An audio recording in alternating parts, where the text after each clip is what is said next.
Hey guys, welcome back to another episode of Rating Arizona. Beers, brought to you by the one, the only, King's Beer and Wine.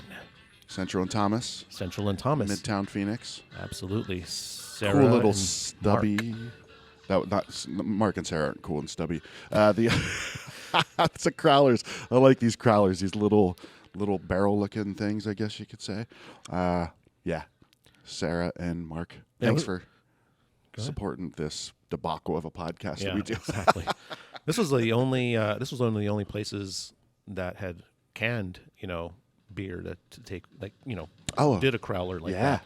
Yeah. For a long time, I always forget about that too, right? Because I come here and they have a great selection over on the retail side of it. All these, their wall of just the local stuff is just incredible, right? Absolutely. But they get all kinds of great stuff. So I always focus on that. I forget that, they've got 81 taps that they can fill these cans, right? Pack it in, pack it out. Your opinion, right? Crowlers versus growlers. Are you a growler fan at all? If it's the same day. Okay. So if I'm packaging beer to take somewhere, Grant from over here at Innocence Beer brought one of his a barrel aged program that they have, which is amazing, and did basically a grand cru, just blended a bunch of barrels together. He put that in a growler, basically. One of these, a little flip top growler. So that I'd probably want to have, right away. Sure. And so if I grab one of these little guys, I want to take it home, crack it open, and just have it. Then, because once you crack that, drink the beer out of it the same day. Don't put it back. Oh, the rest next week. And then you put a review of this. This is gross. Right. So this here is different.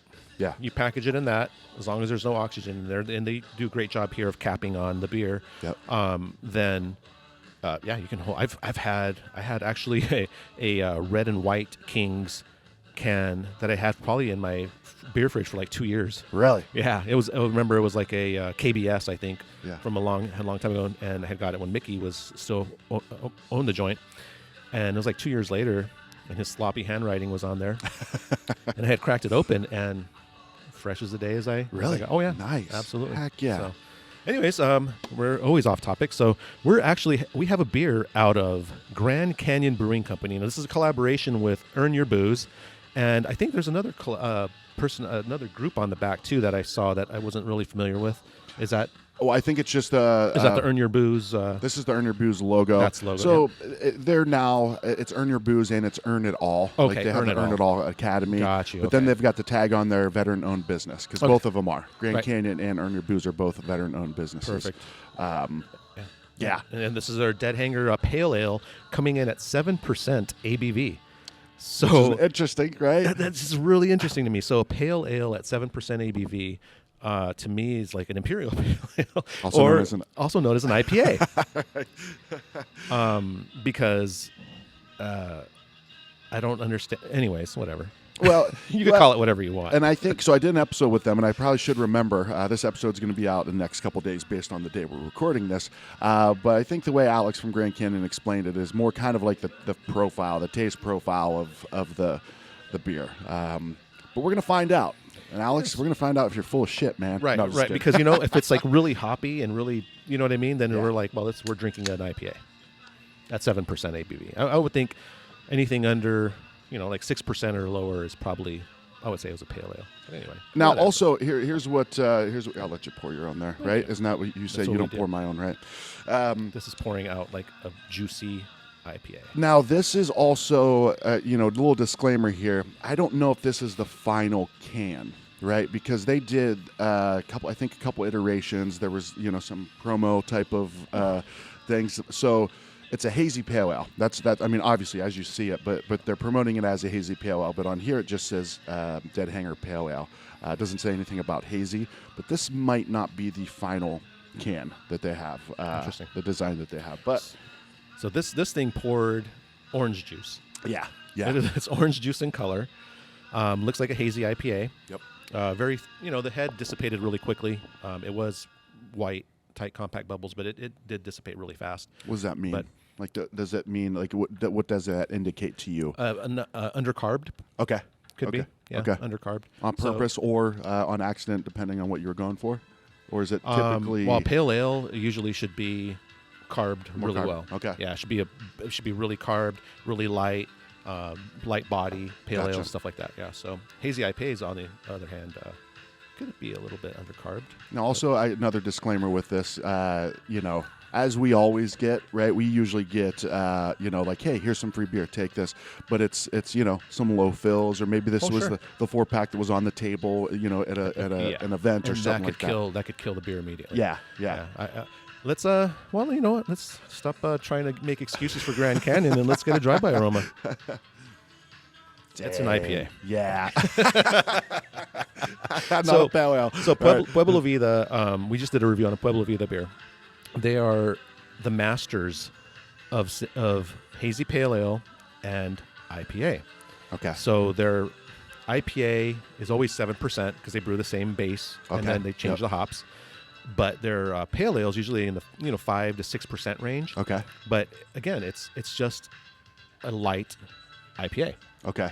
Light as in ABV? ABV. Or? Okay. Yeah, okay. ABV. And that's exactly the aroma on this is off the charts. Right? Amazing. So good, man. So good. I was very impressed with this beer the first time I cracked one of these. It is dank. They were very, Alex said they were very apprehensive about doing a hazy because I don't think they've ever done a hazy at Grand Canyon before. Interesting. They've done some great IPAs, right? What is it? The Into the Green? Into the Green. Yeah. So, yeah, dude, this smells fantastic. This is like orange juice. It's like an orange juice smell. Well, to me, the aroma is very dank. I get dankness on this one. So to me, dank as in marijuana dank. I get marijuana dank on this one. Well, it actually, it's funny because it's dank to me, a little marijuana dankness, but it does have like that sharp orange juice aroma for sure, like fresh, like somebody just grabbed an orange and you get the zest spray in your face and all that kind of stuff, and your eyes burn. Yeah, exactly. I hate this, but it's amazing. Holy smokes! It does. It smells like they put orange juice in it. What are you doing? Are you warming it up? I'm warming it up, yeah. Because then we'll get a different aroma if it's warmed a little bit. This is one of those beer judging kind of tricks. You get a really cold beer, because this is freezing cold. The cusping. And then we just maybe try a different, deeper aroma. Dang, that's one of the best aromas on a beer that I've that's amazing. Smelt it. All right, well, let's taste this taste thing. right now, man. Cheers, man. It's not being disappointed, though, right? Uh-oh.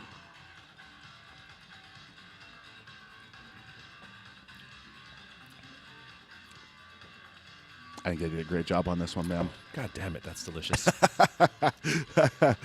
No, it's really good, and yeah, it might be a little lightly undercarbonated, right? Yeah, it is. But it's not. But sure. Not that. It's not. It's not flat. It's not flat. It's borderline though. Mm. It's definitely borderline.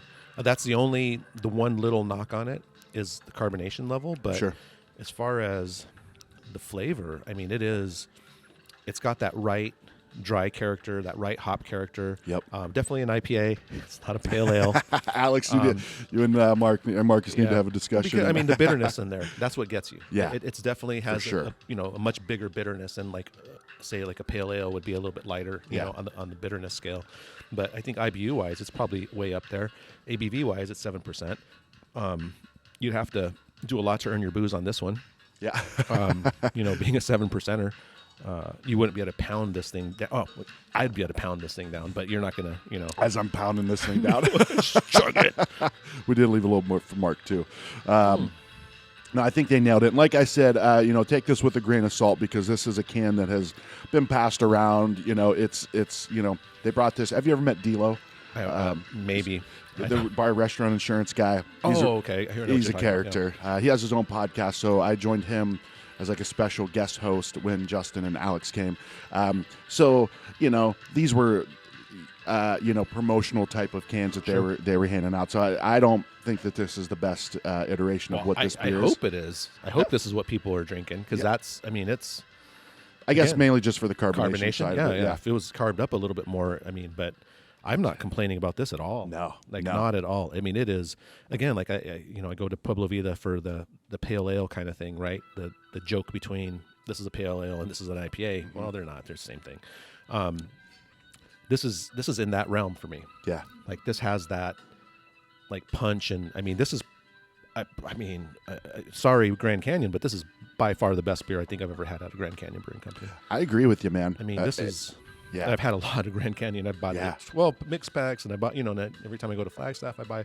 But yeah, this is up there. This is probably one of the best beers I've had. I haven't seen them in a while, but they did the sour. They did some sours, like spontaneous fermentation sours. Like Direwolf was one of them. I can't remember the other ones. Those were fantastic, man. They haven't had them in a while. I don't know what's going on with those, but I'd love to see those come back. Those are tricky though, right? It's wild ales, spontaneous fermentation. You don't know what you're going to get a lot of times. Yeah, and you're going to jack up your system sometimes too if people aren't on top of stuff, right? Usually you have to have your own a separate system for your wild program, in a different area of your brewery as well if you don't want to infect everything else. Mm-hmm. But I was going to mention the can art wise. When I first saw this and Eric pulled this out, could you guess who I immediately thought this was from? I didn't. It looks like a Goldwater type of. Well, Goldwater and also Arizona Wilderness. Oh, yeah. Okay. I was thinking, I was like, oh, it's a wilderness beer. Yeah. Because even, the Earn Your Booze logo in the back. Anyways, that's off topic, but the beer itself is absolutely delicious. Don't know what Justin had an involvement as far as making the beer or anything like that. Yeah. But I think he was quite involved, yeah. So I first met Justin from Earn Your Booze, within a year of starting the podcast, and he was going to open up a brewery out here. So the plan with him and I was going to do, every 3 months I was going to do an episode with him, like, okay, so listeners can learn the process of opening a brewery. Yeah. Nice. But partway through, he just kind of found this other route of it. It started off as Brewtrition, where he was basically trying to help, people in the beer industry, make better choices, get a little bit more fit, clean up diets, stuff like that. And then that's what really took off. Okay. Then they started Earn Your Booze, and it was an event company for a long time, like through COVID, up till COVID, and then they couldn't do events, so then they started really getting into the merchandise, and to see them grow to like worldwide. Like you see people from all over the world posting, photos. Shirts, yeah. And I like their approach too, because they're about the balance, right? Like you can have this beer, you don't have to drink a ultralight, Michelob Ultralight, and you can actually have some good. You can have one of these Grand Cru 13% from Innocence Beer Co. We're gonna crack that open too, by the way. But it's like earn it, earn it, and now with this new company that they have, Earn It All, it's implementing all kinds of stuff. Understanding finances, relationships. I mean, it's just really cool, man. And Justin's just such a good dude. But with his beer background, he worked at a brewery in somewhere in California, Lucky Luke's, I think it was called. So I know he was very involved with the creation of this beer, and they did a great job. Yeah. If this said hazy IPA on here, or hazy double IPA, almost 7%. Hazy double pale. Yeah, double pale. Hazy double pale. That'd be killer. Anyways, as far as score is concerned, are we going off of a pale ale or just hazy IPA? I'd say hazy IPA. Yeah. I say scored off of a hazy IPA. Yeah. Man, Jesus, that's delicious. It's a 9 for me. Yeah. I'd probably go 9.2. Always one up me, man. I know. 2 up at me. I 2 upped you on that one. It's no, great. I'm with you, man. And if the carb was right, a little bit more carbonated. 9.5, 9.6. But as far as the flavor profile, heck yeah. Awesome job, Grand Canyon. Nice work, guys. Excellent job. And hey, thanks to King's Beer and Wine for hosting us and letting us come out here and drink some beers and check out their cool vibe that they have going on here. If you're ever in the area, swing by King's because it's amazing. It's an awesome place. Over 80 beers on tap and like a bajillion beers in their beer fridge. To go. Cider. Yeah. Wine. You got wine over there? Which is why it's called King's Beer and Wine. Mead, ciders. I haven't seen I'm sure they have. There's like kombucha and there's seltzers and just everything. Yeah. This is heaven? This place. I think it is. Jackie, I can't come home. I'm in heaven. Well, appreciate it, guys, and cheers. Cheers. I guess so.